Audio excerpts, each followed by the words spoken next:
ভারতের যেমন আছেন ইনফ্লুয়েন্সার ধ্রুব রাঠি, তেমনই আমাদেরও আছেন পিনাকি ভট্টাচার্য, যারা পাবলিক ন্যারেটিভ বানাতে অত্যন্ত দক্ষ। তবে ধ্রুব রাঠির থেকেও পিনাকি ভট্টাচার্য বেশ এগিয়ে থাকবেন, কারণ তিনি একটি ঐতিহাসিক গণ অভ্যুত্থানে গুরুত্বপূর্ণ ভূমিকা রেখেছেন। এদিকে সম্প্রতি পাকিস্তানের মহাতারকা এবং সাবেক প্রধানমন্ত্রী ইমরান খানের সাথে পিনাকি ভট্টাচার্যের পুরাতন একটা ছবি অনলাইনে ছড়িয়ে পড়েছে, যা দেখে এই দুইজনের ভক্তরা বেশ উচ্ছ্বসিত হয়ে পড়েছেন। তবে কি ইমরান খানের ঘনিষ্ঠ কোনো বন্ধু পিনাকি ভট্টাচার্য? এই প্রশ্নও করছেন অনেক কৌতূহলী মানুষেরা। এই ছবিটির ব্যাপারে পিনাকি ভট্টাচার্য বলেছেন, সেই দিনেই জানতাম এই ছেলেটি একদিন পিএম হবে। 1998 সালের লাহোরে ইমরান খানের মায়ের নামে প্রতিষ্ঠিত শওকত খানম মেমোরিয়াল ক্যান্সার হাসপাতালে আমি সেই হাসপাতালে ইমরান খানের আতিথেয়তায় ক্যান্সার চিকিৎসার স্বল্পকালীন একটি প্রশিক্ষণে ছিলাম। ছবিটা হাসপাতাল ইমরান খানের অফিসে। এদিকে পিনাকি ভট্টাচার্য কন্টেন্টে আক্রমণাত্মক ও অশ্রাব্য ভাষা কেন ব্যবহার করেন?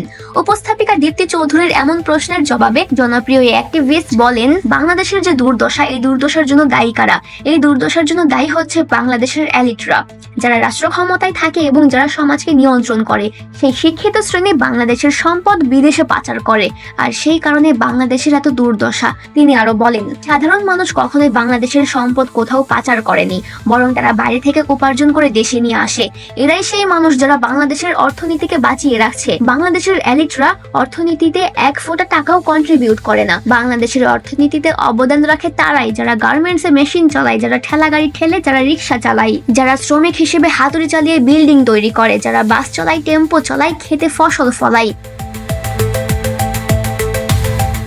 তারাই হচ্ছে বাংলাদেশের অর্থনীতির চালিকা শক্তি। এবং এদের উৎপাদিত সম্পদ চুরি করে বিদেশে পাচার করে কারা? এলিটরা। পিনাকি বলেন, এলিটদের তিনটা ভয়, একটা সম্মান হারানোর ভয়, একটা মার খাওয়ার ভয়, আর একটা সম্পদ হারানোর ভয়। আমি তো আর মারতে পারবো না তাদের, তাই তাদের গালি দেই। সম্মান হারানোর ভয়, অ্যাটলিস্ট এই গালির কারণে যেন তারা ঠিক থাকে। এই গালির তোড়ে যদি তারা ঠিক থাকে, তাহলে বাংলাদেশকে আমরা কিছুটা সাইজ করতে পারবো।